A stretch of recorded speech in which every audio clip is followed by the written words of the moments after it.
everybody, and welcome to another edition of the Inside the Picks. And we have a loaded show. So, for those of you that don't grasp it on the first time, don't worry about a thing. You can always listen to it, watch it again. Great crew on hand. We got Tom Shanahan, no relation to Mike or Kyle, but he still has a report out there, anyways. He covers Michigan State. Tommy, I've been aching to get that out of there. How's it going? Not like it's the first time you've heard it. Offensive coordinator for Indiana is also last name Shanahan. Oh, there you go. And we have Candy Ebling in the house. Great to be here, guys. And we have Marvin Powell III. He is related to Marvin Powell Jr., who I think should be in the NFL Hall of Fame. If you want my subjective opinion, I just gave it to you. And Mel Farr is out there with the grandkid. When he gets back in here, he'll get in there, and then I'll give him his props. But now let's get to it. Again, I got a lot of information, and get those notepads and that paper and pen ready because there is a lot of stuff. I want everybody to look at some of the Senior Bowl content and a couple of sound bites that we have is what I consider somewhat of a draft preview. I don't know if you call it a mock draft, but I have a couple sound bites that I'm going to include, which include one from Michigan Wolverine, inside defensive lineman, Rayshon Benny, who I interviewed over in Mobile, and another one named Garrett Nussmeier, formerly of LSU. Great guys that you'll probably be hearing on draft day. So I don't do mock drafts. Frankly, I think they're nothing more than a guessing game. My goal is just to call journalism 101, and that works for me. Let's get down to it. But you know what? We're going to start off with the fact that there will be no international games for Dublin, Ireland, Tommy. No international games for Dublin, Ireland. What do you think about the folks up in Ireland, Tommy? Played last year. What's that? Who were the teams that played last season? How did that game go? Did they sell it out? I don't know. I just know that there aren't any this year in Dublin. There was the one where the player got mugged somewhere in Dublin. One of the NFL players. Remember, Marvin? Yeah, I do. I recall the story. I don't know if it was Dublin, but yeah, I do recall the story. The backup quarterback. Anyways, the stadium, that's why I was wondering if the game did not sell out, because the stadium only seats 50,000. Right. And I imagine the NFL wants bigger crowds than that. But other than that, I don't know what's going on with Dublin. They have a longer history playing a college football game. And this year it's going to be North Carolina and Texas Christian. The season opener. Yeah, 50,000 seat stadium. You're right, for NFL. I don't think quite gets it accomplished. All right, Marvin. Since he's referring to how I'm going to you. Yeah, I'm not sure about what's happening in Dublin. I do know that the international series that the NFL's had now for over 20 years has been super successful. Mostly in the United Kingdom, London in particular. But yeah, this has been a successful venture. The NFL obviously trying to push their brand. They've done a great job of that. A lot of these games, most of these games are selling out. I know in Europe you've already had like 3 million fans at 10 NFL games, which is unbelievable. And I think other than what's happening in Mexico, I think all the other cities are should be good to go. I don't know why they're not having it. Scott, my thing is this: when you talk about the international series, my question is the NFL going to keep those games in Mexico with the cartel acting the way they're acting? That's the story to me. Dublin, I don't know. I know they do have a fan base up there, as Tom said. They've had international. They've had the Navy play Notre Dame up in Dublin. That was a situation where they sold the stadium. So I don't know about Dublin, Scotty. So Marvin, hold it. I have to give you seriously, do me a favor. Send me a text. That's the topic. Gotcha. Did you get it? You got it. Send me a text. Send me a text. Right, Paul? All right. There you go. There you go. Now you just talked yourself into a topic. Yeah, I don't know. The Mexican situation is a very interesting situation for sure. All right, Candace. The National Football League made history on Sunday, September 28th, with its first ever game in Dublin, Ireland. The Minnesota Vikings faced the Pittsburgh Steelers at Croke Park, with the Steelers winning 24-21. The highly anticipated game culminated in NFL's city takeover in Dublin as fans across Ireland celebrated the sport. Dublin by the numbers. 74,512 fans attended the sold-out game at Croke Park. 35% of ticket holders were from the US, 30% from Ireland, and 35% from the rest of the world. Over 40,000 fans attended free NFL events held in Dublin across the weekend, including the NFL Experience and EA Sports Madden NFL. And there was a Super Bowl gallery at the City Hall. The Steelers welcomed more than 20,000 fans to their Steelers fan tailgate at Marion Square. More than 33,500 fans visited the NFL Shop Dublin Center retail store. There was other stores out there. NFL flag events took place across the island of Ireland that led up to the game. There was the game week delivered 55 million post impressions and 30 million video views from the NFL, UK, and Ireland social channels. It was the first ever regular season game in Dublin. They haven't scheduled another one yet. I don't think it's because of the stadium. I don't know why they just haven't done that yet. I think because they've done some of the other venues, so I think they've got to spread it around because they're going to be like this year. They're doing London, they're doing Berlin, Germany, and Madrid, Spain. So I think they're just trying out some different areas, trying to get that NFL exposure all over internationally. So yeah, okay, Mel. That must be a different stadium than where they play the college games, which I kind of find surprising. Dublin would have two stadiums that big, but yeah, now you mentioned Pittsburgh. Now I remember, yeah, because Aaron Rodriguez was the quarterback. He was complaining he didn't have enough time to go sightseeing on the trip. Tom, they're probably they're probably soccer stadiums. Yeah, but it was Skylar Thompson, the backup quarterback. He was the one that got mugged. Oh, was it Skylar Thompson that got mugged? Okay. All right, Mel, some takes on the Dublin. What's happening in Dublin? I missed the question. I'm sorry. There's no international game there, Mel. we played there last year, and they're not playing there this coming year. Oh, too bad. So sad. So sad. Too bad. I mean, college, they're still playing over there, aren't they? Notre Dame still plays over there, don't they? I don't know if they're coming. Yeah, they play a game there every year. Yeah. So, I mean, yeah. Dublin, Ireland, that's all a part of the UK, right? Isn't it? Or sort of, or not really? Yes. Yes. Mm-hmm. Yes. So they're playing in the UK. What? They're playing there a couple times, aren't they? In London or thereabouts. So they'll have an opportunity to just have to hop on a ferry or a canoe or something like that and get over there, and they'll get an opportunity to watch some games. Do a little island hopping like you do when you go to Hawaii.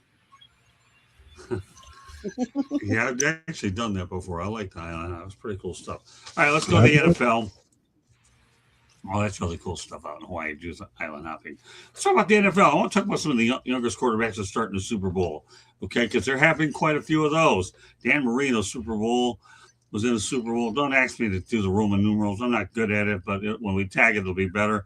But he was at 23 years, 127 days. And you have, obviously, Drake May, Super Bowl. He was 23 years, 162 days. Ben Roethlisberger was in a Super Bowl at 23 years and 340 days, it looks like. Then you also have Jared Goff, who was 24 and 97 days. You got Patrick Mahomes in a Super Bowl. He was at 24,112 days. And let's see, you got from there, you end up getting Tom Brady, 24 years, 138 days. Look at this guy. Then you end up getting Jalen Hurts in there, 184 days. You got Drew Bledsoe at 24, 189.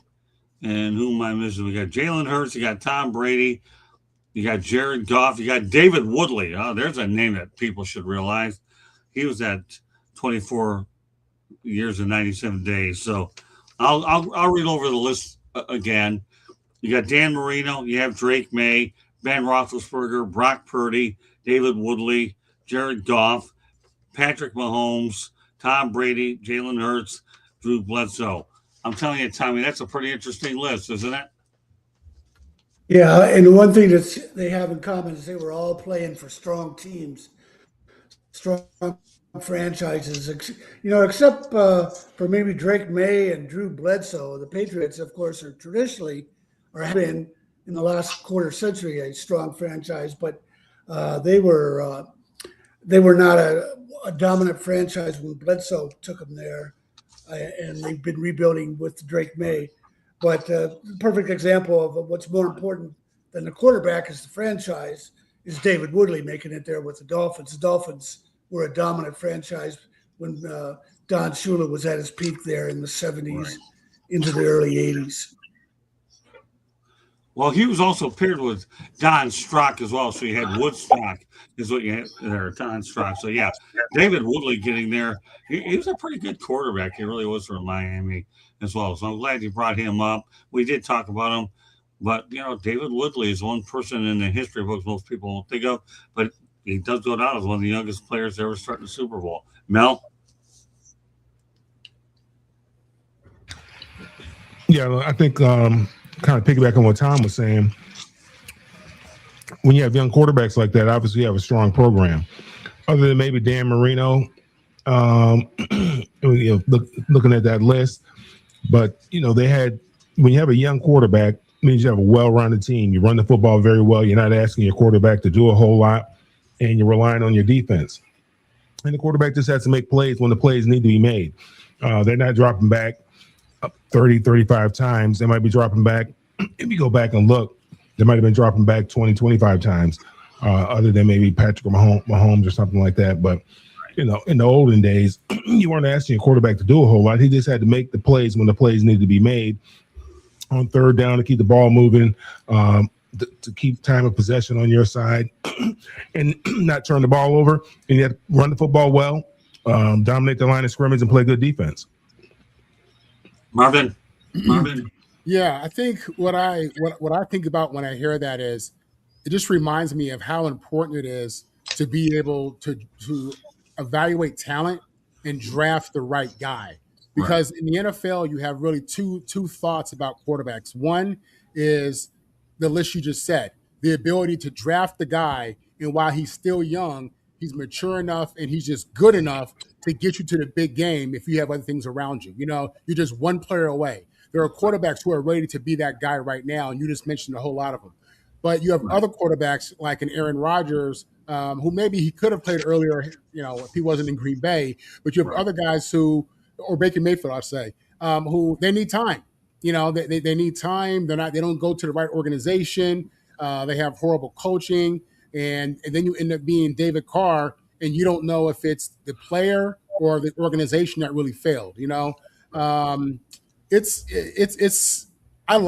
a Jet fan, I love it because what it tells me, if we get the right guy, if we draft the right quarterback, then maybe we can get to the Super Bowl. But no, man, it's two schools of thought. And if you can get the right guy, get him young, and you got pieces out there like Tom and Mel was saying, then you're good, man. All right, Marvin. So I want to ask you a question, Marvin, and that's this. I read off a list of quarterbacks. Okay, I'm really curious to get your opinion of that list of those guys I just mentioned to you. All right. Which one of those stands out to you? Pat Mahomes, probably. Fair enough. Just because. I'm sorry for not answering the question. No, you didn't do nothing wrong because you gave me a good. No, let me finish. You didn't do nothing wrong. You gave me a detailed explanation about how the system is. So you didn't do nothing wrong. But I'm just curious as I single out this question to give me one guy that stands out. All this is nothing more than mere follow-up. That's all. Pat Mahomes. One of the things that I hate that media does is they celebrate guys way too soon. I feel like, and I feel like to me, Peyton Manning is an example of that. But with Mahomes, once he got going in year 2 as a full-time starter, he was rolling. You know what I mean? And and he was rolling at a high level. And he was a guy who was playing at an MVP level young. year one, year two. So yeah, I think he's different than all those other guys. I mean, he has a ways to go before he catches the GOAT, Tom Brady. But Pat Mahomes is a guy that stands out to me. Okay, so what I'm going to do right now before I turn it over to Candy, who'll probably give me 9 million stats, okay, which is okay because she's really good at it. I want to present this to everybody watching and listening to the show. If there's any quarterback in this group that stands out, please put it in the chat room. And if you don't put it in the chat room, maybe you can, when you watch it or take notes later on, please give us comments. Much of that would be appreciated. Thank you. All right, Candy, go ahead. I thought when you read off that list, what I found interesting is half of that list is from the last 8 years. The other half of the list is from way before. So it's interesting that we're getting more and more young. I mean, I think the league as a whole is getting younger, but that you'd have that many on there. Which ones stood out to me? I thought Brock Purdy, because he was Mr. Irrelevant. Nobody thought he was going to do it, but yet look, he's on that list. 24 years, 46 days. That's pretty. To me, it's pretty impressive. I mean, this is an impressive list, but like I said, I was surprised that half of that list is in the last 8 years. See, I'm sorry, Marvin. Go ahead. No, I was going to say, I think, Kenny, what you're saying is something that I've said as well, is the development of these quarterbacks. It's at a different level now. You see high school kids getting all kind of special training and camps and going to specialized high schools and traveling the country. High school kids are being developed at an all-time level right now. And that's why you're seeing the young freshmen in college have the impact they're having. And now we're seeing it in the NFL. And that's what you're saying, Candy. And, quarterback development has really taken a major step just in the last decade, really. See, what I'm going to do is I'm going David Woodley, and I'll tell you why I'm going with Woodley. I lived in Miami at the time, beginning college at Broward Community College. I happened to live here when Don Shula was bringing him in. I had a chance to cover him early on. Maybe you call it a little bit of South Florida bias. I understand. Jeremy Ballrick in the chat room says, good evening, Max.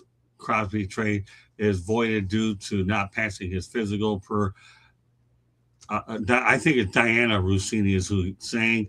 I'm sure Candy will bring it up and fire up. I'll certainly be bringing it up on next week's edition of Inside the Pigskin as well. And by the way, Jeremy, if it makes you feel any good, yours truly is going to be on fire up. And I got to guarantee you, if you get on that show with me, I'm going to light you up because I've got a lot of energy to do 2 shows this week. So on Thursday and 2 on Wednesday, and I get to do one big one tonight. So we'll address that on next week's edition of Inside the Pigskin. But thanks for participating in the chat room, Jeremy. Much appreciated. So with that said, I said it to the top of the show, and I'm going to say it again. Treat this show as somewhat of a little mini mock draft with a lot of information. And here's where we're going to go. And then we're going to go to our first sound bite of the evening. Player stock who went up in the Senior Bowl. Garrett Nussmeier, LSU Tigers. Tyron Montgomery, John Carroll University. Derek Moore, the Michigan Wolverines. Caleb Banks, Florida Gators. Zion Young, Missouri Tigers. Fred Davis, Northwestern Wildcats. Justin Jolly, North NC State Wolfpack. I won't hold that against you, Dave Torn. I have my piece of the action with you later in July. Oh, and my students, Brad Walker, went out there and said, Scott, I can't wait for you to get this guy. And that's Brad Walker, people. One of my young guys on the rise. Okay. But Malachi Fields of Notre Dame, Matt Ihenacker. Oh, I hope I didn't. I don't think I did. It's all right with that one. Arizona State University Sun Devils. Before I let the group talk, Candy, go to the soundbite. And the guy we're going to actually go to is Garrett Nussmeier, who actually spoke to me, yours truly, at the Senior Bowl. I got the best I could get of him. I had 2 cracks at the guy. I had him after post-game at the Senior Bowl, and I don't know what Candy has, but I'll tell you one thing. I was impressed by Nussmeier. Go ahead, Candy. And then I want everybody on this group here to talk about some of these players and give us your perspective. All right, Candy, go roll it.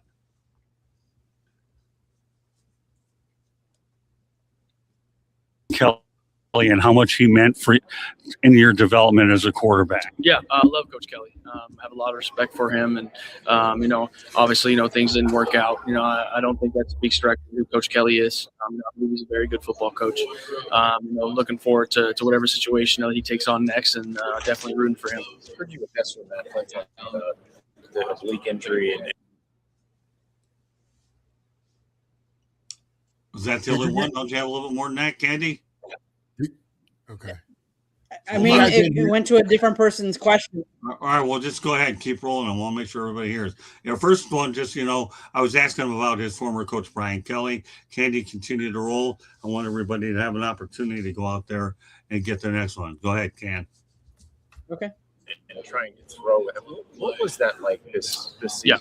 Yeah, frustrating for sure. A feeling of helplessness at times, of feeling like we were doing the right things and not making any progress, and definitely kind of just was a snowball of things. Absolutely. But honestly, thankful to have gone through what I went through. Ultimately, it will make me a better player, and the adversity that I had to go through this year and throughout my time at LSU has built me into who I am today. How hard was that? You clearly didn't want to come off the field. Yeah. But obviously, you were compromised. So how did you handle that? Yeah. Well, one, receiving the honor of wearing 18 at LSU, that comes with the responsibility. And it didn't matter if I had one leg, I was going to go out there. And so I'm a competitor. It took to get me to be able to play that Saturday. I was willing to do it. And I don't go back. Garrett, what's the biggest thing you think you feel like you can do? And show what I can do. You're in a, I could say. Trying to take care of me. It was just a rare deal. It was a really weird deal and something that unfortunately I went through. And, I felt like I was in the best shape I'd ever been in before the season. I felt like I was strong at the right weight and throwing the ball better than ever. And, obviously I'm big in my faith, and my foundation is in Jesus Christ. And so I believe everything happens for a reason. And so, when it's a time where you feel like that shouldn't have happened and it happened, it's hard to honestly regret it, because you feel like it's kind of God's plan. And so just trusting it, trying to get healthy now and get back to work. how would you evaluate your play? All right, did you get the second one, Candy? Let me get this. Let me get the second one going here. Hold on a second. Okay. I have to. Give me a second, because that was a different spot. It's okay. It's good everybody can hear some of the other reporters as well, because there's a guy that had a tough year under Brian Kelly, but you know what? But he ended up becoming, I think, one of the most valuable players in the Senior Bowl. We were able to catch him early. Candy will go to the tape, and then I'd like everybody's opinion on it, please. Go ahead, Candy. Hold on. I'm trying to. I lost it. Hold on a second. Where is his? Give me a second. Right here. Okay.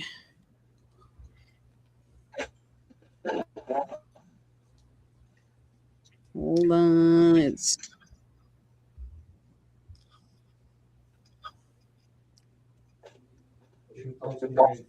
Yeah, just an awesome experience. Very thankful for the Senior Bowl having me out here. And been watching this game since I was a kid, been dreaming about playing it, and so just a great opportunity. I'm extremely thankful. Yeah, scored the first two drives. Yeah. I mean, I think as Coach said, we had a very good showing from the offensive line, and able to kind of maul some guys off the line of scrimmage and get the run game going early, and so that helps a lot when you're playing a football game. Derek, do you feel like you accomplished what you want to accomplish here throughout the course of the weekend? Yeah, well, I didn't come here to prove anything. I just wanted to come out here and show that Garrett Nussmeier at his best is enough. And so just, again, thankful to have this opportunity to play football again. Are you cold, or are you feeling the message with go ahead? No, I'm cold, for sure. I mean, of course I support my pops, but yeah, I'm cold, that's for sure. So, Gary, you said you didn't have anything to prove, but when I talked to you a couple of days ago about your career at LSU, and it was a little frustrating. Doesn't it feel somewhat better, though, when you play at the Senior Bowl with a lot more eyes on you, when there's a little bit more on the line that, hey, this is pretty good. We had a little bit of a hiccup here, but now it's time to say, hey, we've had a pretty good game. Winning an MVP isn't the worst thing in the world as you proceed in this draft process. Yeah. Well, first, I wouldn't say there was more on the line today than there is in Tiger Stadium. In Death Valley, right. Playing against Alabama or playing against A&M. And so at the end of the day, look, this is still playing football. And so just having the opportunity to come out here and do that, I'm extremely blessed and thankful for it. I haven't been able to play football in 3 months. And so just to be able to get back on the field, put some pads on, be live, and, get hit a couple times, it felt good. All right, good. So what we did in this sequence here is I got the before and after, you know what I'm saying? And obviously the after, mind you, okay, it was 34 degrees in Alabama. I had to go to some of those, what do they call them, Busey's places, whatever it is. Isn't that one of the big things where you have, and I had to stock up on cold weather stuff because I didn't expect when I ended up in there. Close enough. It's B-U-C-E-E-E. I don't know. I think I can spell it better than I can pronounce it. But anyways, okay. Garrett Musmeyer is a guy who had a really good game at the game, albeit 34 degrees and probably the coldest game in Senior Bowl history. And then he had to overcome Brian Kelly. Marvin, this is a two-part interview, at least what we have of it. What are your thoughts about the before and after question and Garrett Nussmeier? All right. So from what I could hear, it sounded like a lot of coach talk, to be honest with you. And then I remember that he's a son of a coach. His dad is an NFL quarterback coach. And I'm familiar with the player just because LSU played USC. USC won. He looked good as a player. But yeah, when I hear him talk, I like his question. I like his answers. I think he speaks with genuine humility and gratitude. I thought you were going to pin him with your question when you were talking about how you said, what do you mean you have nothing to prove? You said when I spoke to you last time, and I thought you were going to go in on him right there and call him out for something, Scott. But no, I'm there. I was waiting for but no, I thought his answers were what you want to hear if you're an NFL scout. That's what I say. I thought his response showed maturity and leadership, and I thought he did a good job at the mic. In regards to separating two questions, I don't know if I have a good response for that. I mean, I thought he did a good job in both instances. So. Come on, Paul. How long you been around me? Long enough, right, man? He's okay, pal. Sent you business cards, and sent you a book, sent you a hat. At least you're wearing it, anyways. And you're right. I didn't have to pin him here because what I had done earlier, and again, we only had time for just two clips. Is what we had. Is I had pinned him a little bit more on the first half than I did the second. No, I didn't need to. I was more interested at that time about getting his after game comment. Didn't need to do it. Mm-hmm. But if I want to pin the tail on a player, don't worry. I've done enough of those over the years. So, Marvin, I'm going to go back to the other part of that question. I gave you a list of players. Any thoughts about some of the other players that stand on the list? And I want everybody to follow what I'm doing to Marvin because you're going to be asked to do the same critique. Yeah, so to be honest with you, when you read the list off, Nussmeier was the guy I was thinking about just because I saw him play a full game against my Trojans. And I'll be honest with you, I always root when I hear that a guy, is the son of an ex-player or a son of a coach. I always root for that kid because I know what that is and what that comes with to a degree. And it's a different experience. So, and I like him as a player. I think he's a good player. He's a guy who could have came out last year. He chose not to.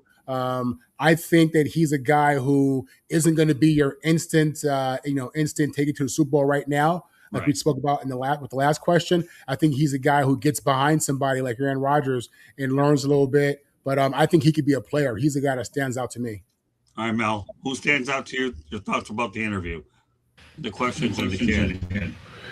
Yeah, I think the kid. He sounded like he was in a job interview. I think he said all the right stuff. All the stuff that you would expect, as Marvin alluded to, a coach's son to say. Somebody who's been around the game for a very long time and had a disappointing season, albeit it's unfortunate for him. But I believe he went out there and had a chip on his shoulder. He wanted to go out there and prove that he still is the same person that everybody really had as a first round draft pick going into the preseason of 2025 before the season started. And LSU, they kind of stumbled out the blocks and didn't have a typical LSU type of a year.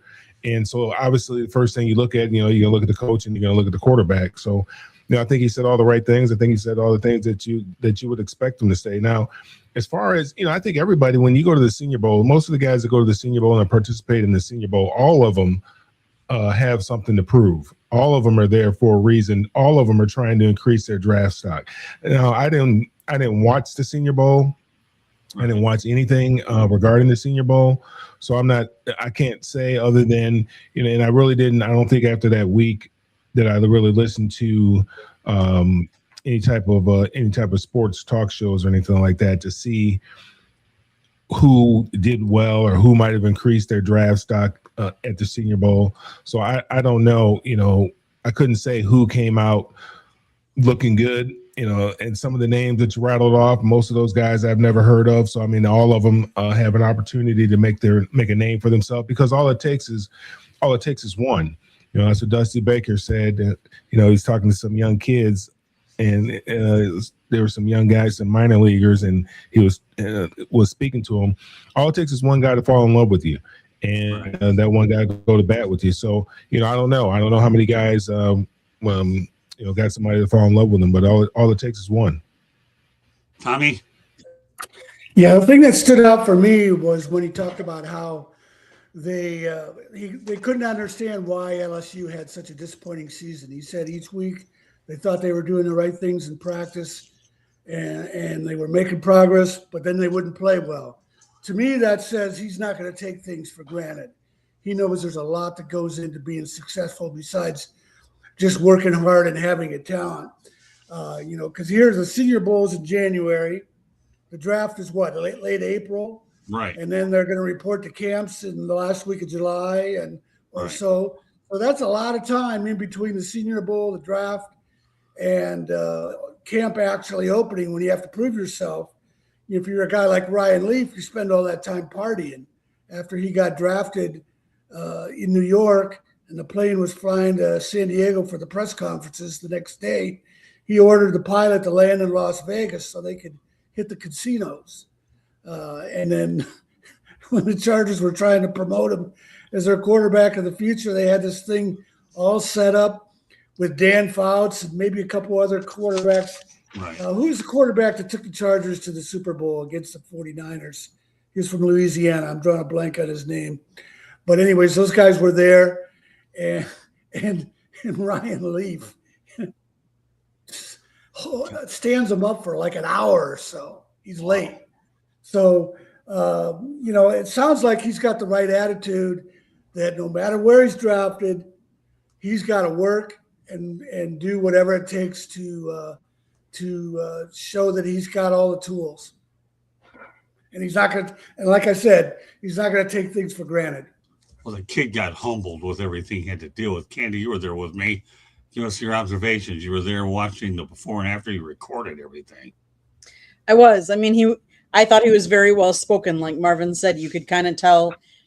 You interviewed a lot of guys, Scott, and you could tell some of them that were coached to say the right things, I guess, or coached to interview. Because let's face it, that's part of what they do there at the Senior Bowl as well, as they have interviews. So Garrett impressed me. I thought he said the right things.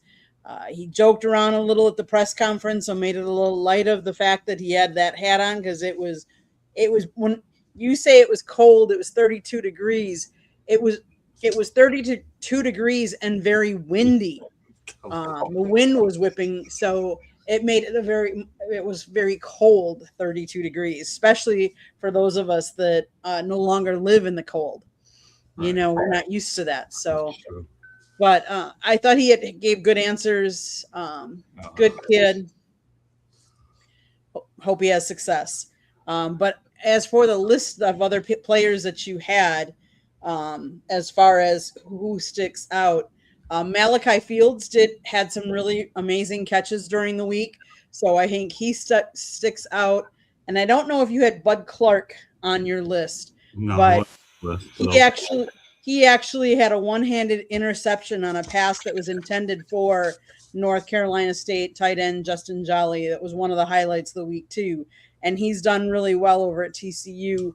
He's had 15 interceptions in the last 4 seasons, so he might be another player to watch.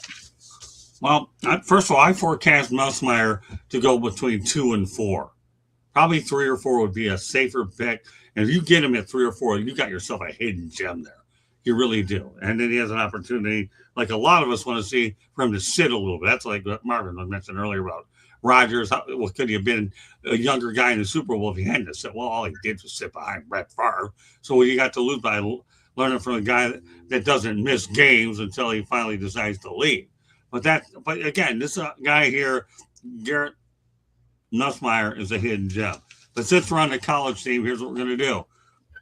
I interviewed former Michigan player Rayshawn Benny, another interior defensive lineman. Now, I want everybody, I don't think the interview is that long, but I think a lot of folks that are watching and listening on our audio platforms as well as our YouTube channel are going to find out I got in depth with the U of M player. And I'm going to tell you something. The name Rayshawn Benny is a guy to watch in your draft boards. I know the crew will have an opportunity to watch it, and then I'll go around the horn with your observation. But a Wolverine, Rayshawn Benny's a good kid. All right, Candy, go to it.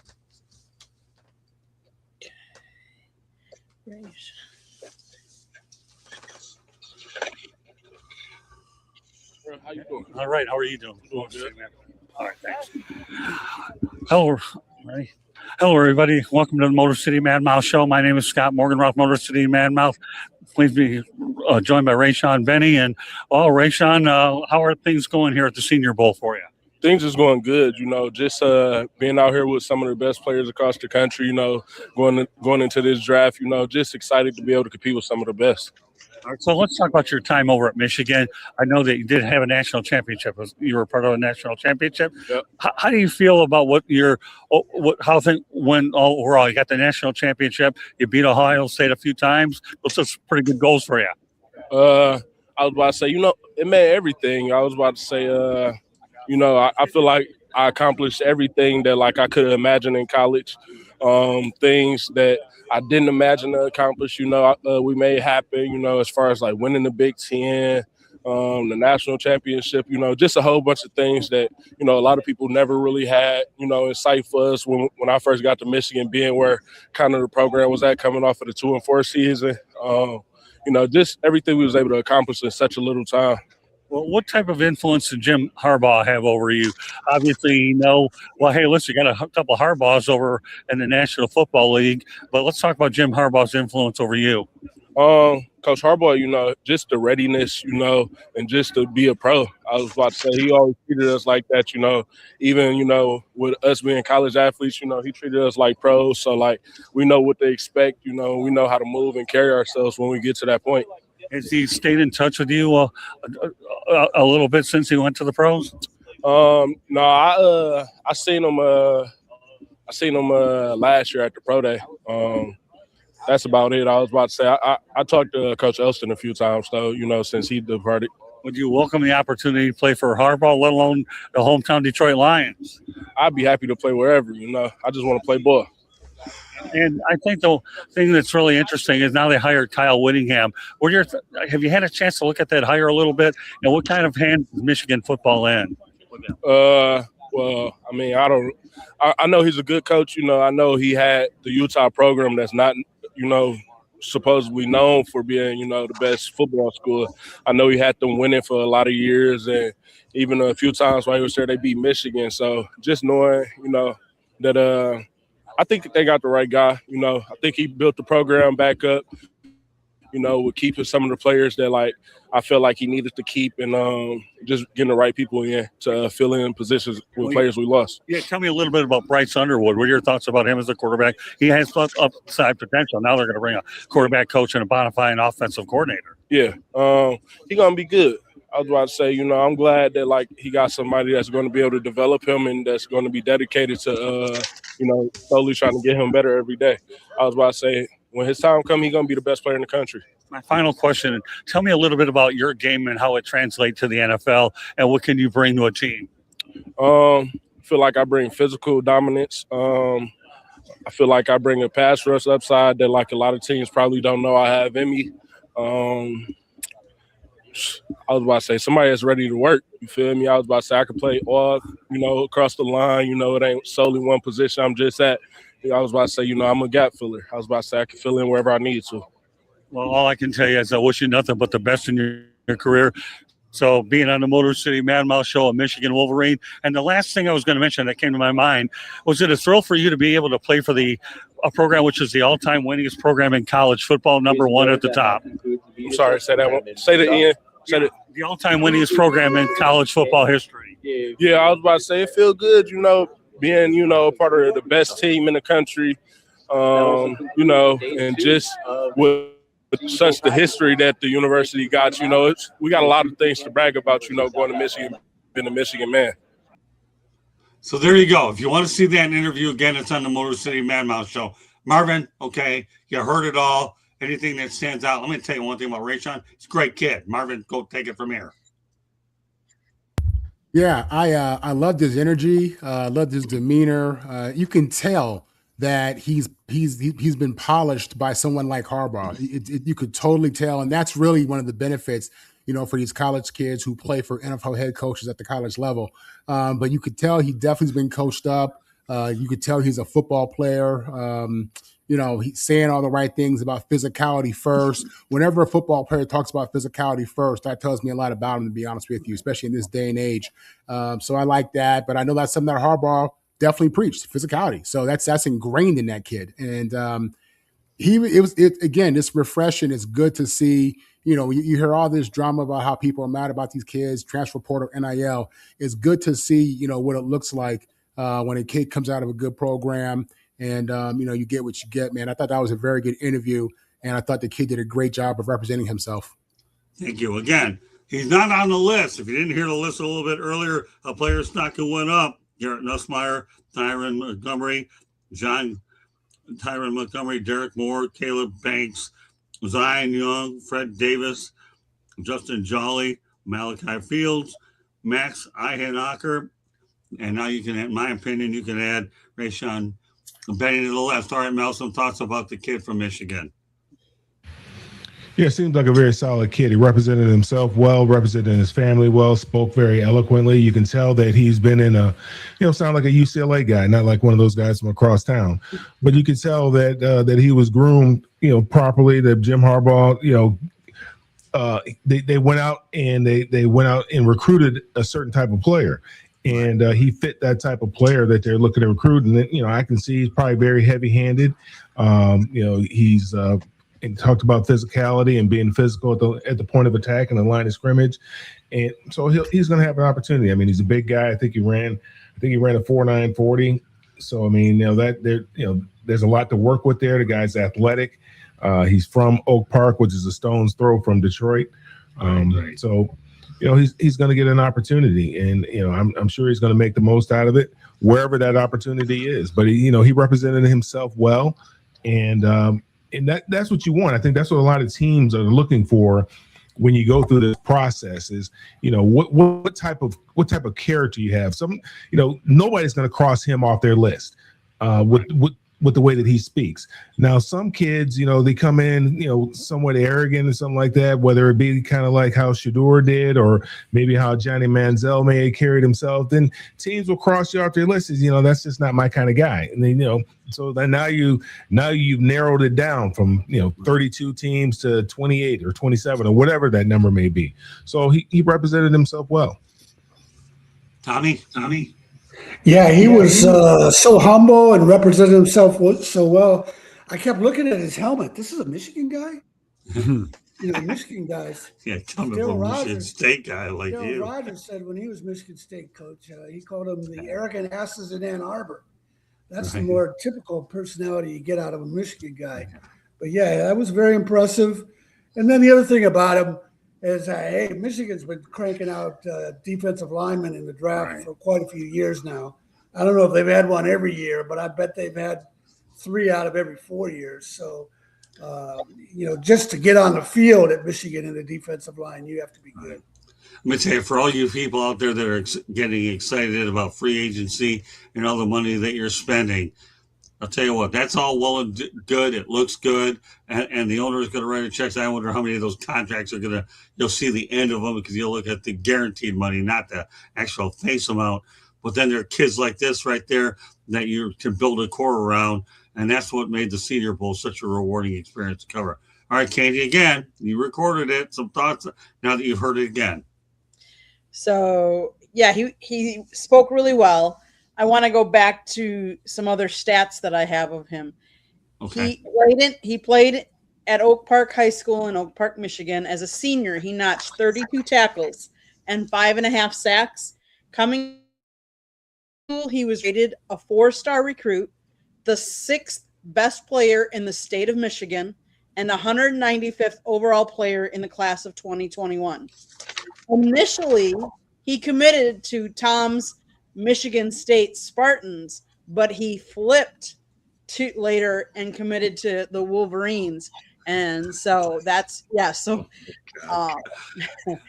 that's why he ended up being at Michigan. And obviously it turned out for him. He had a really good career, obviously national championship underneath him.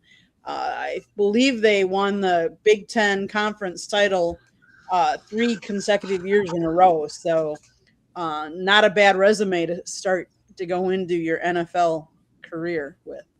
Oh, Tommy, that had to sting a little after what you just said. Well, that, my God, that had to really. Well, it helps. It helps when you got Conyer Stallion stealing all the signs. Oh, you really opened it up. Write the check. Oh, that's funny, Tommy. I didn't think I'd ever see it out of you. You're the best, Shanny. I swear to God. And by the way, later in the show, you're going to hear about the latest updates on the Shanahan report. All right, well, last week you talked about the couple people that got snubbed, but you know what? I just say to take this topic a little further. We're going to talk about the top 10 first ballot Hall of Fame snubs, period. Why don't we take it a step further? You do a show, right? You think you should have a part B or a continuation? Marvin, you think you should have a part B continuation? Give me a yes or no. Yes, I do. Okay, good. It wasn't a complicated question. I know you have more complicated questions at USC. Okay, stop there. All right, we're going to do it anyways. Okay, top 10 first ballot Hall of Fame snub. We always talk about Bill Belichick. Everybody knows about him. But there's some other ones on the list. Terrell Owens wasn't happy about it either. He's on the list. Bill Walsh is on the list. Frank Tarkenton. By the way, his nephew, Chip Tarkenton's a very good friend of mine. Michael Strahan didn't get in there the first time. Joe Gibbs, my gosh. I mean, all those Super Bowls didn't get any job done. Chris Carter didn't get it done. But one name that stands out to me, people, is Dick Night Train Lane. Dick Night Train Lane. Let me tell you a story about Dick, okay? When I first started in the business in 1979, I'm at the Michigan State Fairgrounds, and I was actually producing the show remotely, screening the calls, and Dick Night Train Lane was right next to me. I got to sit with this guy for a couple hours on a Saturday night. I wish I would have had a camera phone. Oh, am I depressed? 17 years old. Nobody even knows if I even heard of a mobile phone back then. But Dick Night Train Lane, the memories are still fresh. Too bad you got snubbed, but I had to pay. I'm going to tell you what. I'm dedicating this show right now to Dick Night Train Lane, my hero way back in the day when I was nothing more than just a young pup who probably weighed about 105 pounds. Well, you take my weight now and you can figure it's a little bit more. Then Kevin Green is on the list, and Marvin Harrison, no relation to Marvin Powell, is on it as well. There you go. Yes, Friend Zone. Dick Night Train Lane, the defensive back. Look at this guy. I'll tell you, Friend Zone millionaire. You gave a millionaire. Fran Tarkenton, love watching those Vikings teams. Yeah, this cousin Chip is a class. By the way, we're good friends. And Dick Night Train Lane. Yes, you heard it, Friend Zone. All right, Tommy, what are your thoughts about the top first ballot Hall of Fame stuff? Belichick has some pretty good company, doesn't he? Yeah, well, and Robert Kraft didn't make it either. So, well, he ain't on the list, but you just put him on top 11. Okay. So the guys you read did not make it as a first-time candidate. No, these are snubs, Tommy. Correct. They haven't made it at all. No, first ballot. No, first ballot. Fran Tarkenton in the Hall of Fame, though. Yeah, but not on the first ballot. That's all. Yeah. Well, we all agree Belichick is a Hall of Famer, and then we also understand why there's some resentment around him, and that he might not have gotten some votes, and I'm sure that applies to Terrell Owens too. Great talent, but people are going to make him wait. The interesting name that I was looking at the list was Dwight White from the Steelers, the Steel Curtain. I think he's probably a victim of there's so many Steelers off those 4 Super Bowl teams in the Hall of Fame that they've just kind of exhausted the votes for Steelers. But Dwight White was a great player. Him and Mean Joe Green and L.C. Greenwood. And then Ernie Holmes had a shorter career, but he was a great player. So you just never know. Some guys just don't get the votes for whatever reason. Eli Manning, he won 2 Super Bowls and beat good teams to win them. So I don't know why I guess I can maybe see him not being a first ballot, but a lot of it is PR. A lot of it is who's a popular player with the media. A lot of it is who is the guy in that voting room who's pounding the table and gets for his guy and gets votes to change. It's all political. You're right, Tommy. And by the way, I love that comment Friendzone made. You're 58. Well, I'm 63. I didn't really know. I didn't see him play much, and I read about him. But I think the biggest thing, Friendzone, was actually meeting the guy and spending a couple hours with him as I was going out there and doing that sports talk show. And by the way, that was a sports talk show that, for those of you that are familiar in Detroit, I did it with Jimmy Butchikaris, who ran the Lindale AC downtown. And that was an incredible place. And I was actually doing it on a Saturday show. Unbelievable. I guess I was young enough, but at least I could say I experienced it. And I went to the corner ballpark where the Tiger Stadium was at, but they kind of rebuilt it into a PAL facility. I had an opportunity to go out there and look at, I think it was Dick Night Train Lane. I took a picture of it. It's kind of neat stuff. So, all right, Mel, I mean, obviously you have a history in Metro Detroit. So, give me your observations of that list in general. Is there a particular player in time? Yeah, I'm friends with Night Train's son, so we talk about. I always talk about the stories. He talks about the stories that he heard from his dad about my dad. I talk about the stories I hear. I've heard about his dad from my dad and my uncle, and Night Train. He really didn't go to college. He played baseball for a little bit and went to the Negro League. He was born, his dad was a pimp and his mom was a prostitute, and they threw him in a garbage can, and they put him in a dumpster. And some people heard him crying in the dumpster. They thought it was a cat. That's how he came into this world. But I mean, if you look at his numbers, the guy was a 7-time first-team All-Pro, 3-time second-team All-Pro, 7-time Pro Bowler, 2-time NFL interceptions leader. How is he not a first ballot Hall of Famer? I mean, who I'd like to see who else was on the ballot that year if he wasn't a first ballot Hall of Famer, because boy, they must have been. It must have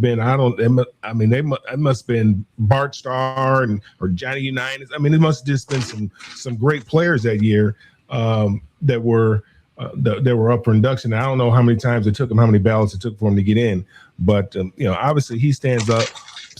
He stands out. But Lomas Brown is another guy, and I've been talking about it. I've been beating the table about Lomas Brown. There's no reason in the world why Lomas Brown should not be in the Hall of Fame. Have you ever seen any clips of Night Train, Marvin? Yes, I have. Okay, yeah, I mean, they outlawed the clothesline because of him. I mean, that's how he came in and tackled. He said it was a fine line between breaking your arm and the perfect tackle. I mean, the guy would be running, and all of a sudden, out of nowhere, you just see him just come take somebody's head off. I mean, they outlawed the tackle. So I mean, that's how you know you're a bad SOB, when they outlaw something that you created. Right. Great points, Mel. I love it. All right, Marvin, he just set you up. Go on, take it from there. Yeah, growing up, I also heard stories of Night Train Lane from my dad, and I think that's the popular pick here. I'll tell you, one of the names that you said that I'm always thinking about is Fran Tarkenton. Right. When he retired, he had all the records. I mean, he was the guy. You know what I'm saying? He had all the records, and I think for him to not be a first ballot Hall of Famer speaks to how the game has evolved from the running back, is the guy, to now it's all about the quarterback. You know what I'm saying? And people, even 5 years after his retirement, couldn't acknowledge that the guy who had all the records was probably a really good player. You know what I'm saying? And I mean, it's just weird. I mean, if any player today has all the records like he had and they retire, they'll be a first ballot Hall of Famer. I think they held the fact that he didn't win a Super Bowl against him. I mean, they went to 4 Super Bowls, and that's it, Mel. You just said it. Yeah, I think that's one of those Super Bowls. I guarantee you, he would have been a first ballot Hall of Famer. Not saying that he didn't deserve to be one, but I think that I think those writers, I think they hold that against. I think they held that against him. And that's why I think there should be a plan for guys who aren't voted in, to some kind of continual plan, because these voters are too emotional. You know what I'm saying? And we got to get to a point where we can get people who are objective, voting for these guys. So, yeah. Well, Mel, you're 100% right. When you go 0-4 in the Super Bowl, writers are definitely going to hold it against you. They're not going to say that you obviously went to 4 Super Bowls, that's your ticket in. I mean, Jim Kelly was an over in the Super Bowl. Remember, though, he had a heck of a career.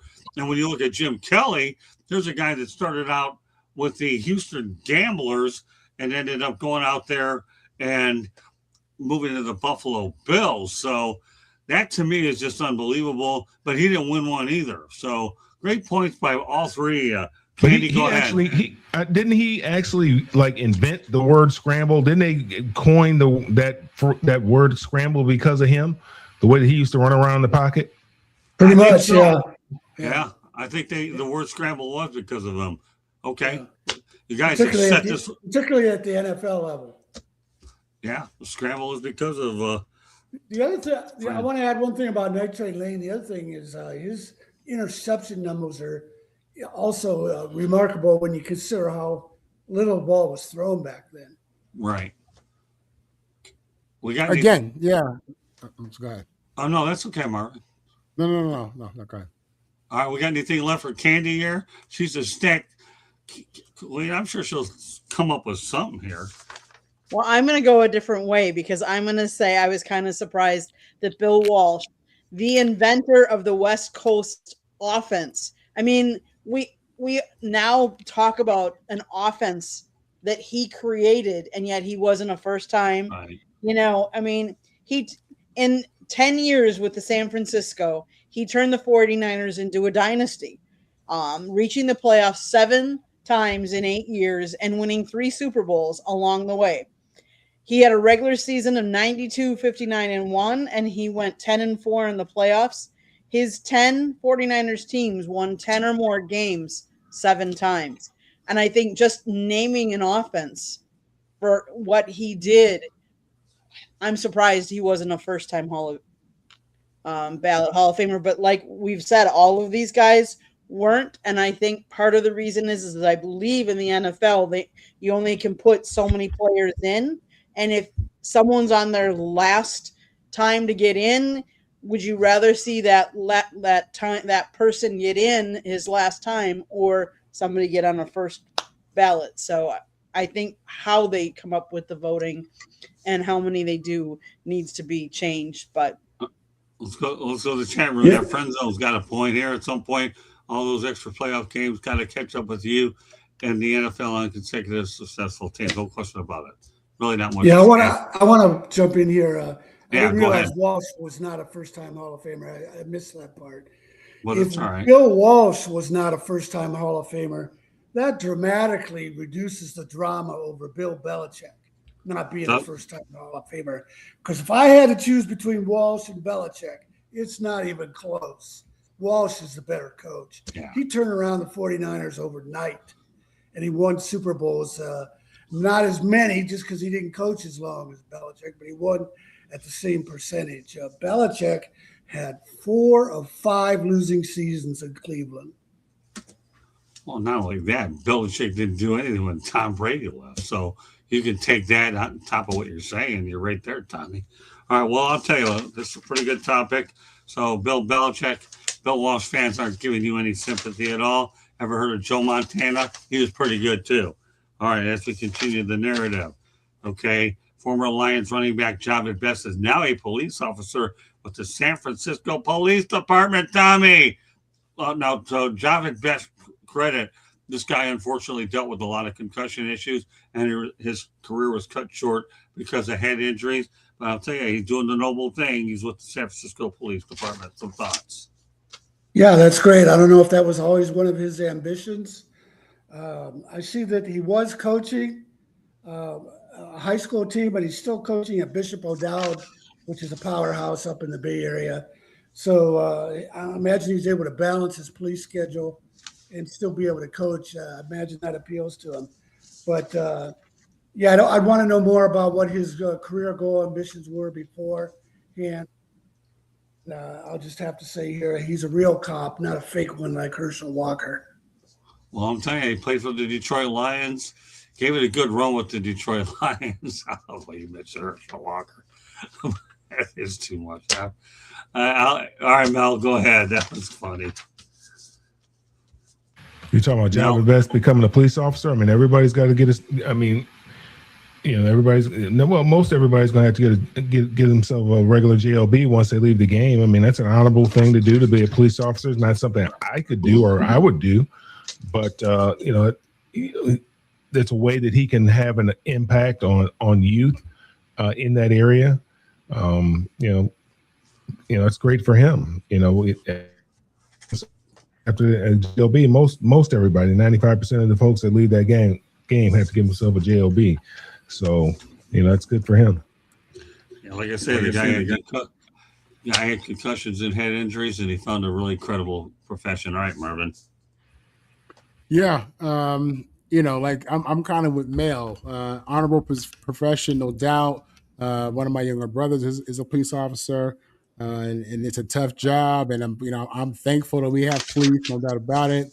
But that's not what I'm doing in this political climate and these economic times, and with all these crazy people out here. I mean, I guess on one hand, I'm familiar with Javed. He went to Cal. I saw him play a bunch in college, and I've seen a few interviews. Good dude. But man, you talk about putting your body in hazard's way, having to wear a vest every day. Right. Again, nothing but respect for those guys in blue. No doubt about it. We've got a lot of good cops out there. But with that degree out of Berkeley, man, you could have probably made some bread doing something else. But if it's in his heart to serve, then that's what it is, and he's happy. So, well, put it this way: Pat Tillman went in the military, and the worst thing in the world. Unfortunately, didn't. No. He was tragically killed. But no, let me just finish my thought. He was tragically killed in the line of duty, so to speak. But Javed Best is the best for being able to go out there and protect and become a first responder. That's all I'll say about it. Candy? When he retired from football, at the time, neurologists were just beginning to understand the sport's connection with long-term brain damage, and he wanted to stay healthy enough to realize other dreams. 3 years later, at the 2016 Rio Olympics, he became the first former NFL player to compete in the Summer Games when he raced Usain Bolt in the 100 meters. Now he's a 37-year-old father of two. He is on the same department, fully staffed overnight patrol dedicated to fighting drug dealing and in the Tenderloin, South of Market, and Mission neighborhoods. In doing so, he has simultaneously become a frontline responder to the fentanyl epidemic. And he's an San Francisco Police Department recruiting tool and an inspiration to ex-athletes struggling to navigate life after sports. And he said, the job has so many parallels to my football career. He said, probably the biggest thing is composure under pressure. You just have to handle the situation as the information comes. So kudos to him for, doing things that he loves and that he feels passionate about. So I wish him all the success, because being a police officer is, especially under like those circumstances, in overnight in a trying to get rid of drugs off the streets, that's nothing easy. But I commend him for it. It's a good feel-good story that he's actually trying to help the citizens of the San Francisco area. But I'll tell you, he was a heck of a football player. Too bad his career was cut short due to hand injuries. I talk about hand injuries because I'm dealing with a bunch of them of my own. As everybody knows by now, I've gone out there. I'm dealing with Alzheimer's, the onset of it, and I'm starting to feel some of the effects now after a period of time. And I'm going to tell you something. They're not fun. I've had my fair share of concussions. That's not fun either. So if anybody's dealt with head injuries, it's just no picnic at all. All right, let's continue on. A few more things, about a handful of things I want to get to. We're doing really well, though, and I know we covered a lot of ground. The Tennessee Titans have hired 49ers assistant head coach Gus Bradley to their defensive coordinator position. Tommy, how much better are the Titans going to be on defense? I worked with Gus Bradley when he was the head coach of the Jacksonville Jaguars. He's a heck of a person, and he's a really good defensive coordinator. Tommy. Well, he's following Robert Saleh. They worked together with the 49ers, and right. Saleh didn't really get a good chance with the Jets. Marvin might have a better comments on that than I can offer. But when you have two guys like that work well together, it's a good move. Segue to Marvin. Go ahead. Yeah, Gus is well respected in this league. I know he's a guy who has a son in the league. His son's a quarterback right now in the NFL. But just connecting back with Saleh. Saleh is one of the premier defensive minds in the NFL, and Gus Bradley has, he has head coaching experience. He's a defensive guy, and I think it's great for Tennessee. I mean, their defense would be that much better. Hey, Mel. Yeah, I'll ditto what Marvin said. I mean, didn't do very well as a head coach, but some guys aren't head coach material. But it's just it's like musical chairs with these guys. You get buddies and you keep moving along with your buddies. They're always going to have themselves a job until they decide that they don't want to have a job, or till somebody figures out that they're a phony. So we'll just have to see. I don't know a whole lot about Gus. I know he was with Jacksonville for a long period of time. They weren't very good then. Good for him. It's a guy in demand, Candy. Gus Bradley really became prominent when he was defensive coordinator for the Seahawks from 2009 to 2012, where he was the original play caller of the team's Legion of Boom secondary. And he went to Jacksonville from 2013 to 16. After that, he was defensive coordinator for the Los Angeles Chargers, the Las Vegas Raiders, Indianapolis Colts. He also served as assistant head coach for 49ers, and now he's with Tennessee.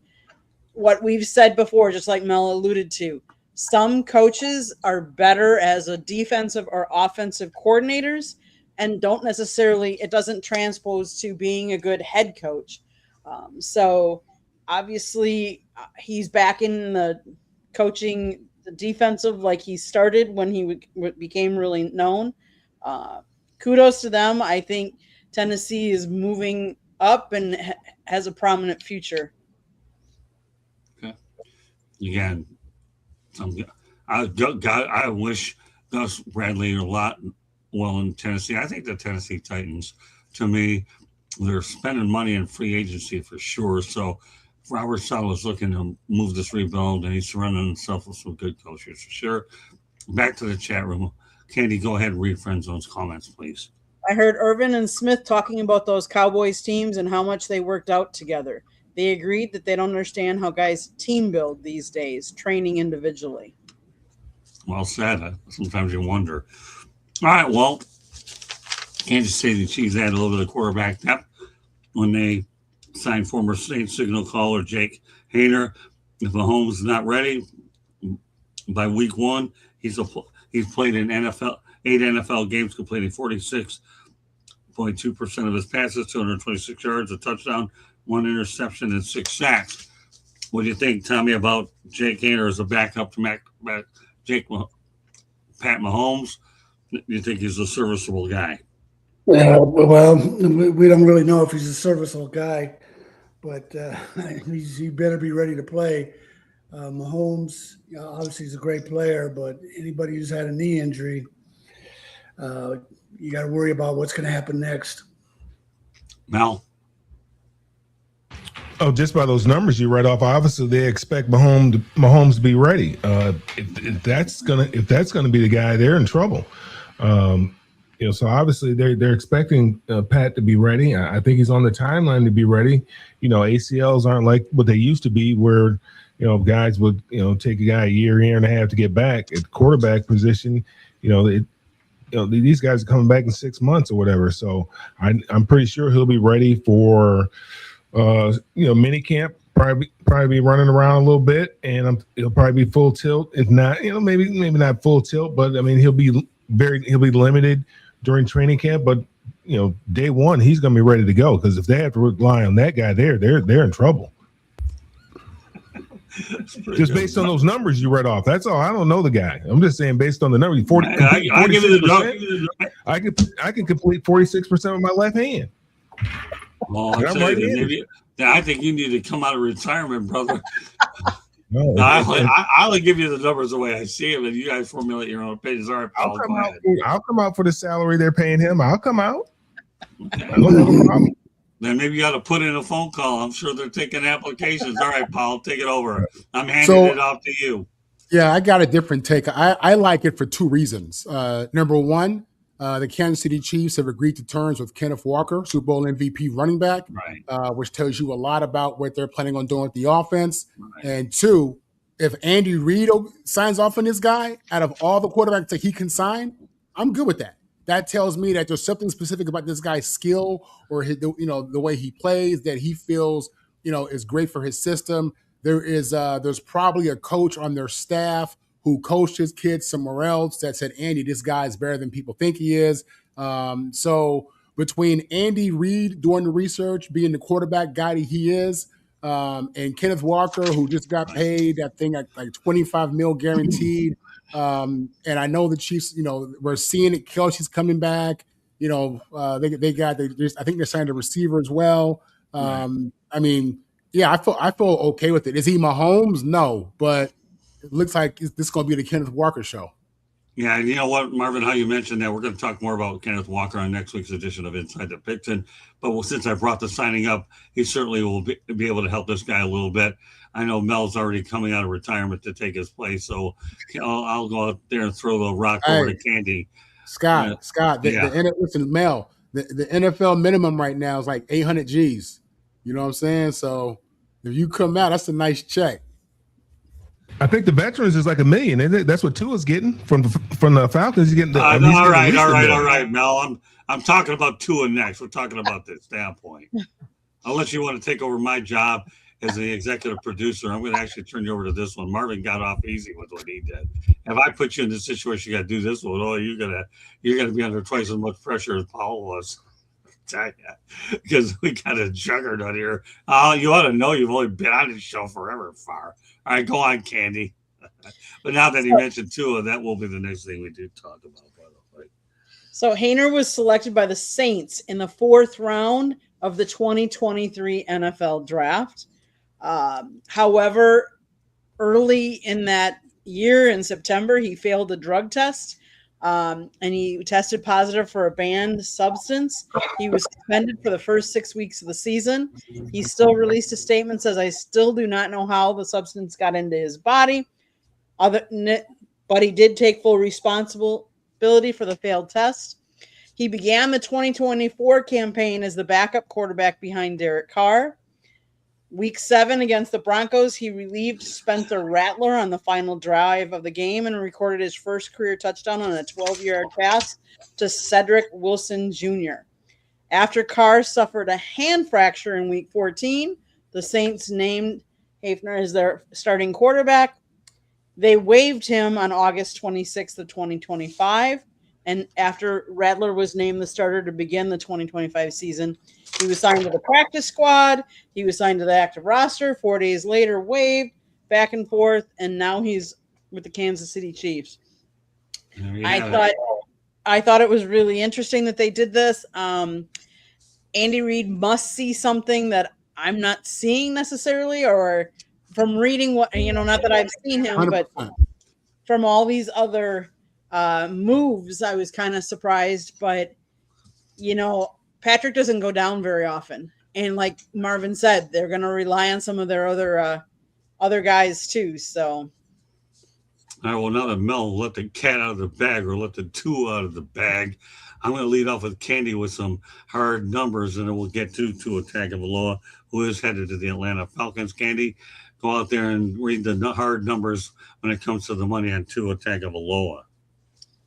The Miami Dolphins have taken a massive financial blow after deciding to release quarterback Tua Tagliavola, move that will result in a record $99 million dead cap hit in the National Football League.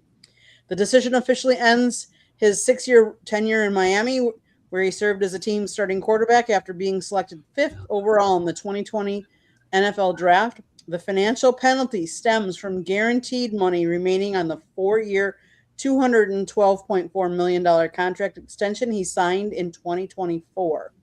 With the release, the Dolphins will absorb one of the largest salary cap hits in league history, spreading roughly $67.4 million against the cap in 2026 and about $31.8 million in 2027. Despite earlier success that included leading the league in passing yards during the 2023 season, injuries and inconsistent performances over the past 2 years pushed the franchise toward a major roster reset. The move signals the beginning of a new era in Miami as the team searches for a new quarterback, which I know they found, but we're not talking about that. We're talking about Tua right now.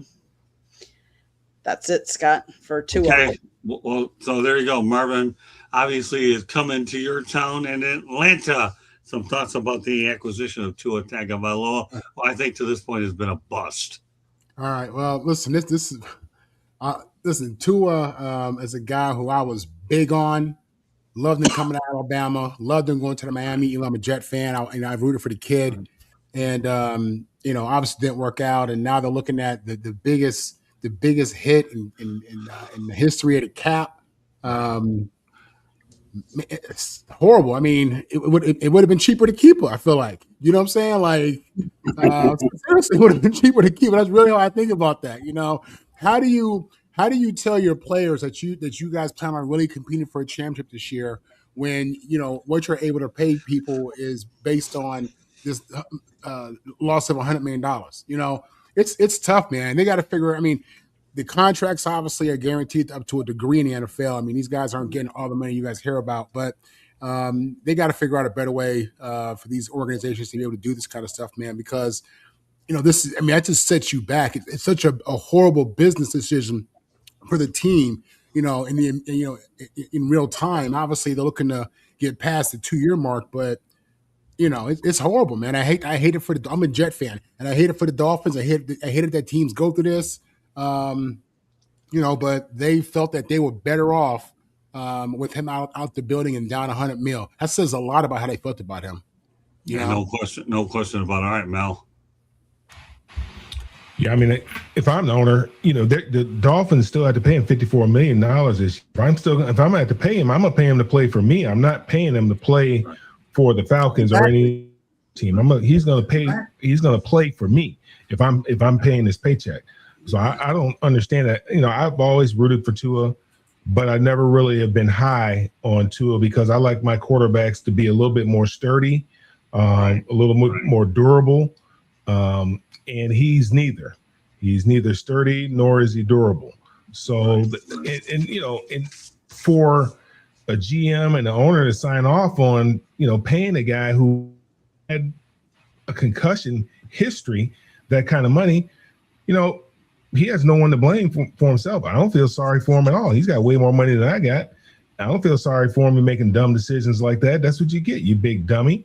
But, why would you pay a guy who's not big and sturdy and durable? I'm going to pay somebody like a Ben Roethlisberger, somebody who's big, he's sturdy, he's durable. He can take a hit. Yeah. Losing his audio, but he's right. All right, Mel, you there? Yeah. Ownership signed off on it, so shame on ownership. Yeah, the owner is Stephen Ross, by the way, just in case you didn't know, you know. Big dummy. Big dummy. This guy's been watching a lot of Sanford and Son. Okay, rest in peace. Lamont Sanford, Grady, DeMond Wilson, whatever his name is. Okay. All right, go ahead. Big dummy. That's good. We're going to let that on a comedic note there. All right, Tommy. Yeah. I can't believe he's been there 6 years. Holy smokes. He should be peaking by now. He's regressed over those 6 years. This is a terrible move for not only him, But Atlanta, he needs some coaching. And Kevin Stefanski has already proved he can screw up quarterbacks. Right. And then I just checked, his quarterback coach is Alex Van Pelt, and he was with Stefanski at Cleveland. So, a quarterback moving to Atlanta would be a good situation. I like Michael Penix has a lot of talent, but he's also injury prone. But this looks like a disaster in Atlanta. He's getting his money, yeah, but for the Falcons, it looks like a terrible move. And then the other thing I gotta say about Tua and his whole family, his entire family moved from Hawaii to Tuscaloosa. Who does that? How smart is that? Well, Nick Saban paid for it. Alabama paid for all that before NIL. That's how they did that, Tommy. Come on. Exactly. Well, let me tell you one thing. I'll say one thing about the Atlanta quarterback room, though. They're going to have two left-handed quarterbacks in it. When you think that's the only reason why it makes sense to have two left-handed quarterbacks. So if he goes down, it makes it real simple. One of them goes down, it makes it real simple for the next guy to come in. Yeah. Well, the thing I'll say about Miami, they're lucky they had Ryan Fitzpatrick every time. Tua, who was Humpty Dumpty, kept taking his big falls because I'll tell you, he had Ryan Fitzpatrick saving the day. Candy, you want to add an opinion to this? Obviously knows you talked about some stats. Now let's see if we can squeeze an opinion with 3 more topics to go. So Shanahan report to go with it. So the Dolphins are absorbing the largest salary cap hit, spreading roughly $67.4 million against the cap in 2026. And how much are they playing his replacement? Oh yeah, Malik Willis, $67.5 million over 3 years. So you're going to take a quarterback hit for Tua that's almost the same as what you're paying his replacement for 3 years. What does that tell you? Like, how's that going to set you back? And how much are you going to have to pay anybody else? Like Marvin said, like, I'm just surprised you would take that big of a hit. There must have been a lot more to it. I wonder what his locker room presence was, if that really is why the motivation to move on from him as well. Well, it begs to differ really why they gave them money in the first place, because of his injury history, and I'll leave it at that. All right, let's go to Mike Evans going to the San Francisco 49ers. Candy, I gave you a quote from my colleague out in Tampa, Tom Corn. I want you to read the whole thing. Everybody can comment on it. Go ahead. Tom Corn's take, why Mike Evans left the Bucs for the 49ers.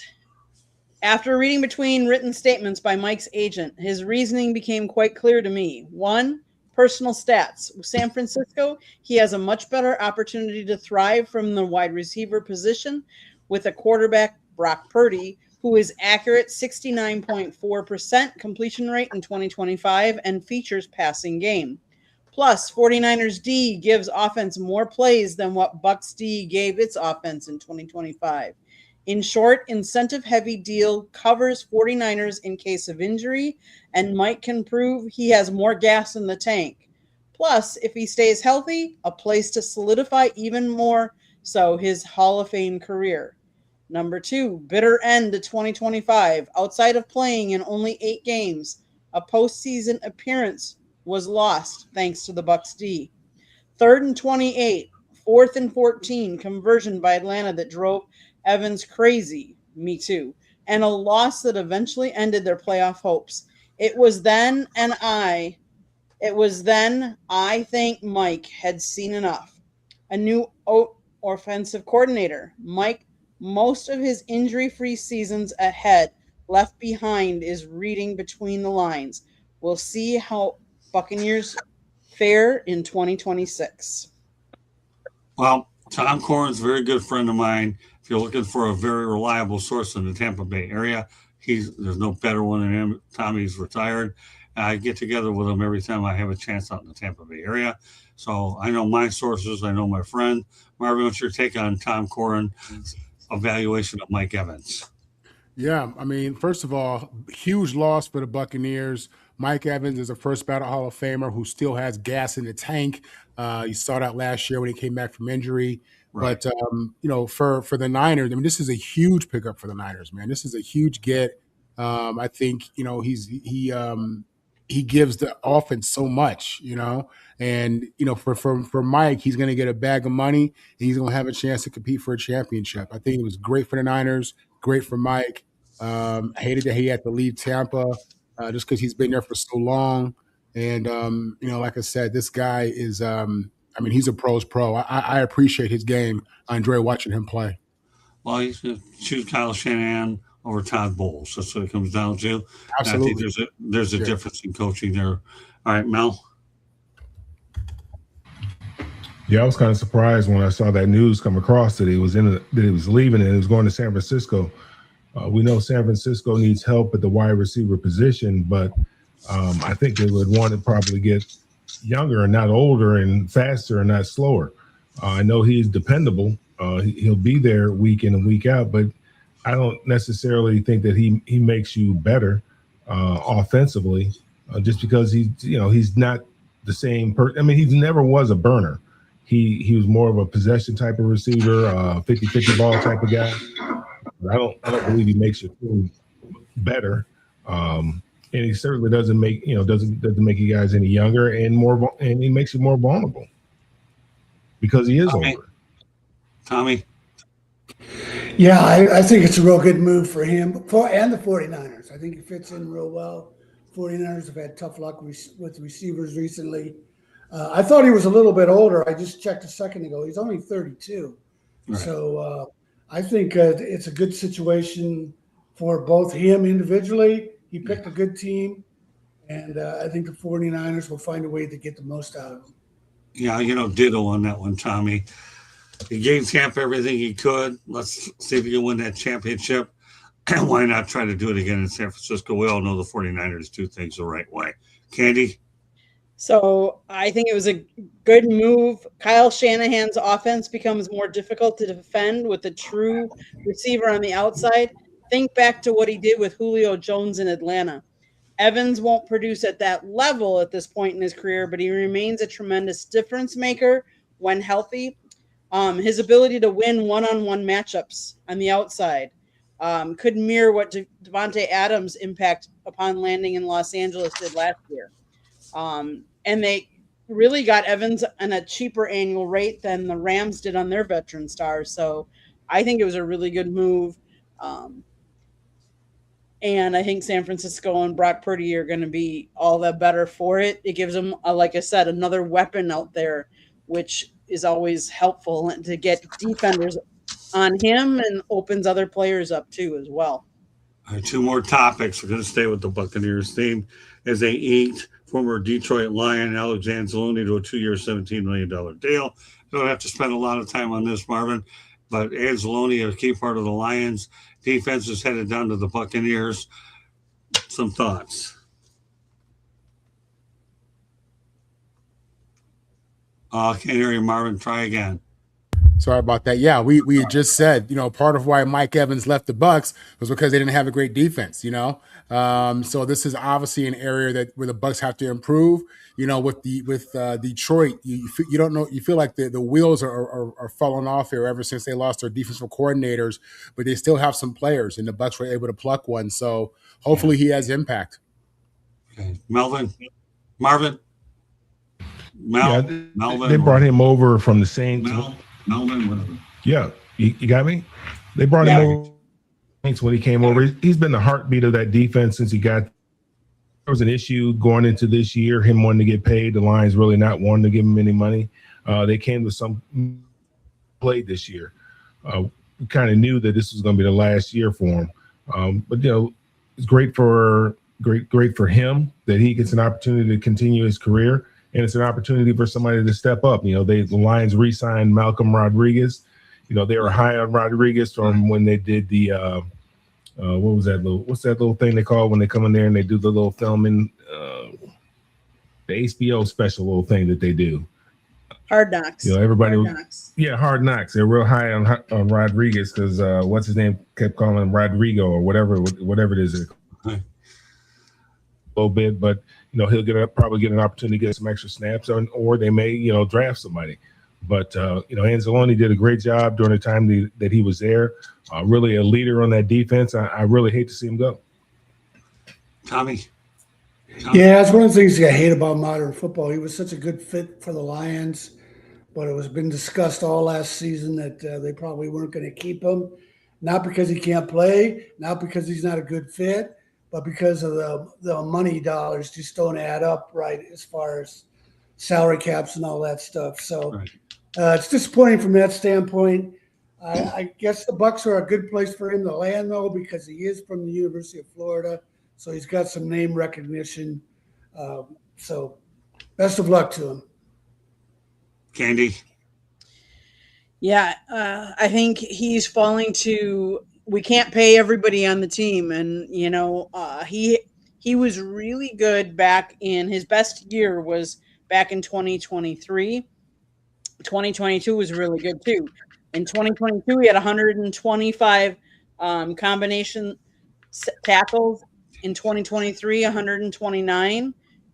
And then he went down to 63 in 2024. I know he was injured for part of that year, and then 95 last year.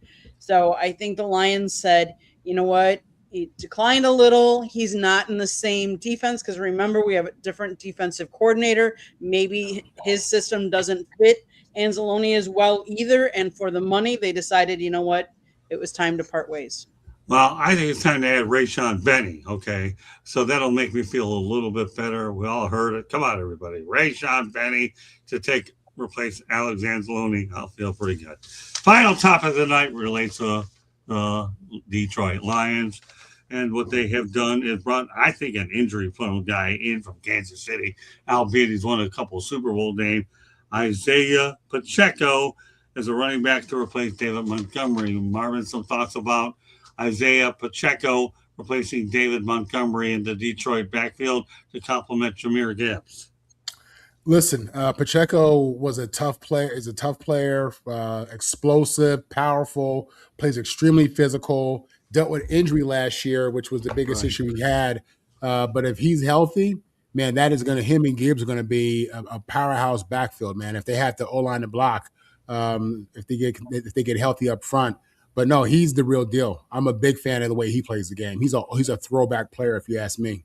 Are you really? You really are that high on Isaiah Pacheco? Absolutely. I think he's okay. Man, did you see him before he got hurt? He's physical. He's explosive. He has quick feet. He can catch the ball. I mean, I like him a lot. I do. Marvin, all I keep seeing the guy is on injury reports, but if you've seen him, I'll take your word for it. That was last season. That was last season. But when he was in college, in his first couple years in KC, man, that guy was nice. Hey, Marvin, I'm going to take your word. You're on Inside the Pigskin. This is our best football show. Okay, I'm taking your word for your sake. I hope the Lions are right, and this guy's not on IR or he's hurt. But you know what? Again, you still have to draft. But meanwhile, as Fred Zone Millionaire said, 27 years, 8 days old. Happy birthday, dude. All right, good stuff. All right, Mel. From one running back to another. Thoughts on Pacheco? Yeah, Brad Holmes, he's going to have to show his mettle now, show what he's worth. That window of opportunity that they had is closed now, particularly with that Jared Goff trade and all the draft capital that they were able to acquire in the Jared Goff and Matthew Stafford trade. Now we're going to see what type of roster constructor Brad Holmes is. Pacheco's first couple of years was pretty impressive in the league. The last few years, he has not been that impressive. He hasn't been available. He's been hurt. He's been kind of running the darkness. He trying to run like he's a 240, and he's not that size. He likes to try to run through people instead of around people. He's not that. He doesn't have that type of size to do that. He runs hard, but he runs hard straight. So it's I haven't been impressed with him the last couple of years. He's still scary. He scares me. He's herky jerky. He's going to run hard. He's going to give you 1,000% when he gets the ball. But I need him to have a little elusiveness, to be a little shifty. Obviously we know Jahmyr is the guy, but and they do need, because you don't want to give Jameer that type of a load, even though his load has been increasing over the years. You don't want, Jameer to have 35, 40 touches. You want to keep Jameer's touches around 20 to 25 so that he can be explosive. So it'll be a good change of pace, I guess. We'll see.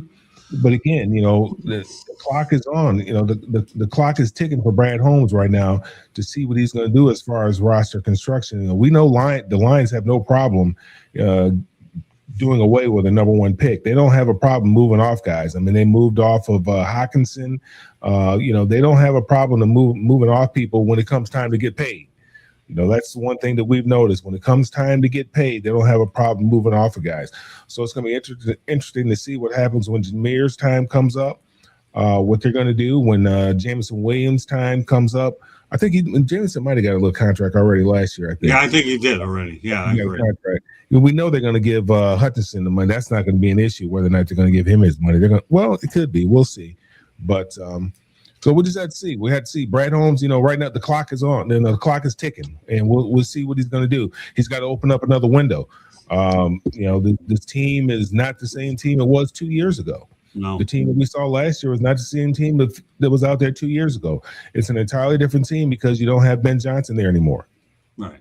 Well, we'll see how David Montgomery does with the Houston Texans too. I mean, just you leave the Lions system, you don't know what the Texans have there. You wonder whether the guy's going to be able to carry the full load there. And unfortunately, we don't know. Injuries always play into what they do. So we'll have to see with David Montgomery. But yeah, I mean, Pacheco, I guess when he's healthy, he's great, but that's a TBD waiting to happen. All right, Tommy, some thoughts.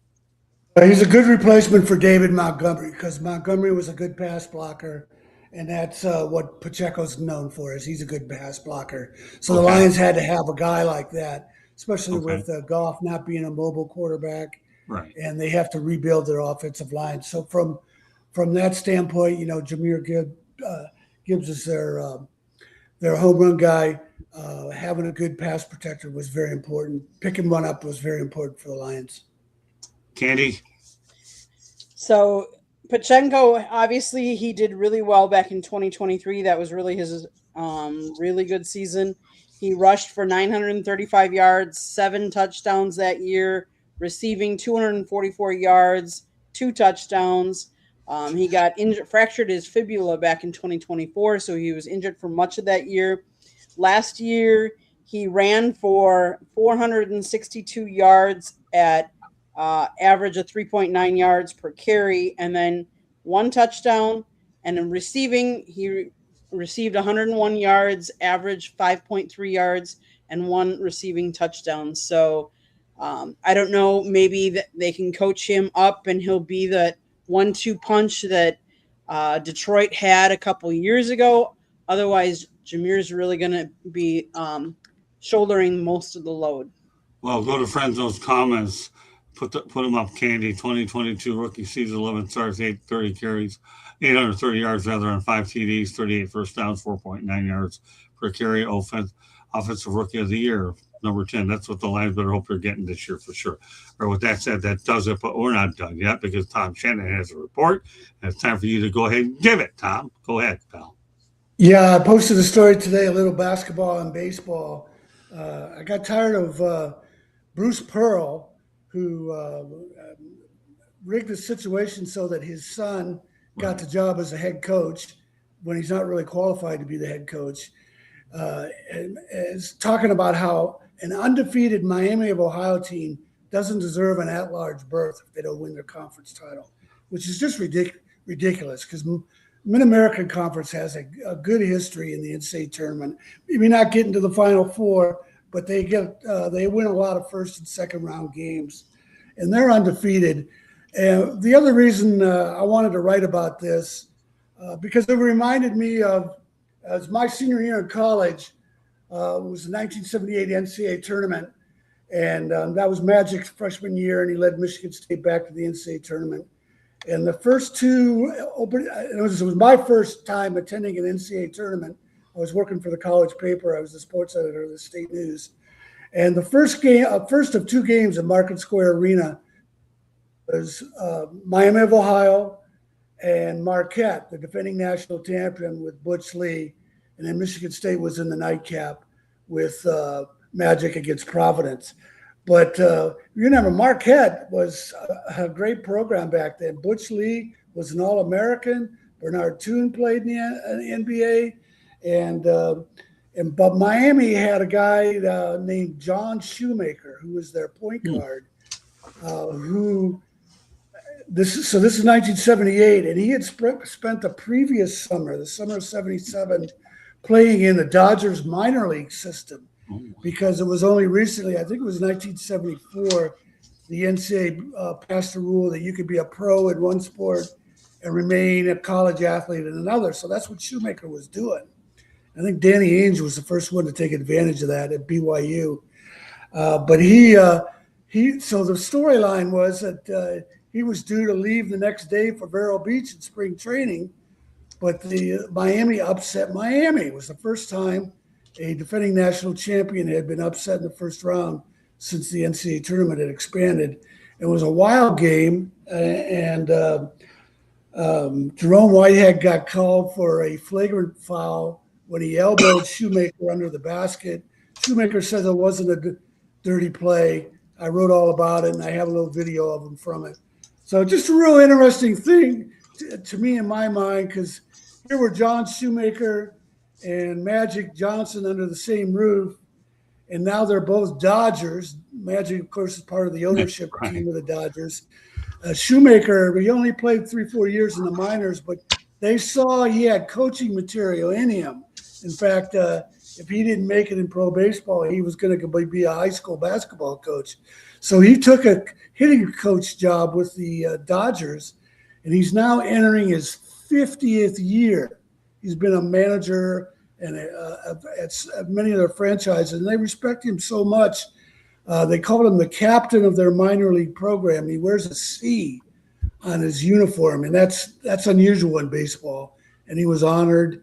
The other thing that I asked him about, and if you run across Magic, since he bought the team, and talked about that 1978 NCAA tournament, and he was telling me a story about how they had an employee organization meeting, and Magic, he was one of the new owners, 2012, and talked to everybody. And this is John Shoemaker, just a humble, quiet guy. This is the other thing about Shoemaker.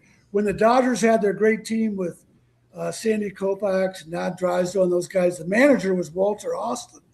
Guess what? He played basketball and baseball in Miami, just like John Shoemaker. And just like John Shoemaker, Walter Austin was very humble and was content with staying in the background. And I wrote in my story, Tommy Lasorda would have elbowed his way up on the stage to be standing next to Magic, and Walter Austin wouldn't have done that. And John Shoemaker, he saw that everybody wanted to talk to Magic, so he didn't want to interfere with those people. He knew how important it was for them.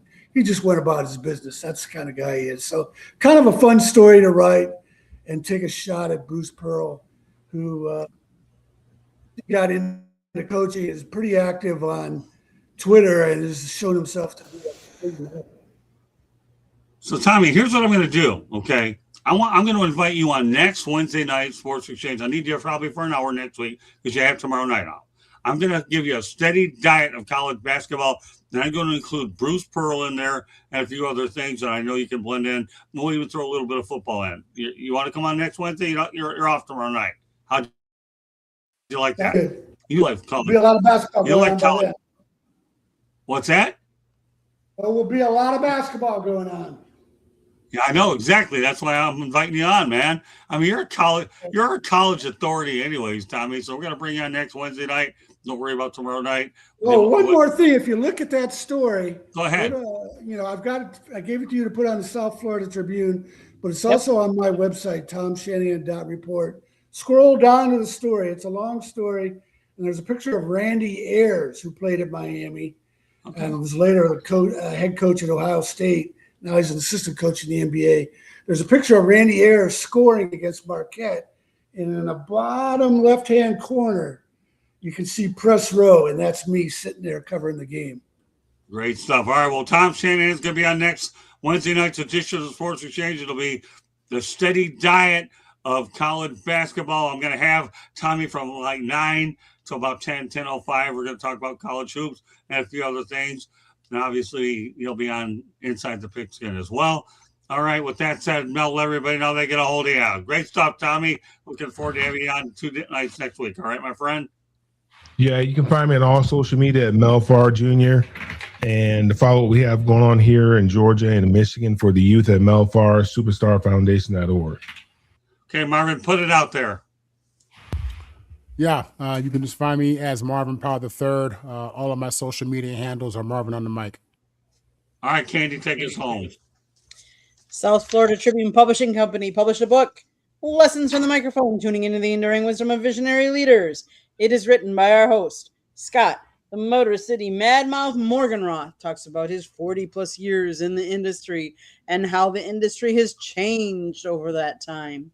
Get your copy today. It's available on Amazon, Barnes & Noble, Kindle, Google, and Apple Books. It's also an audiobook, so go get it. If you like to... you can also find a link on our website, www.southfloridatribune.com.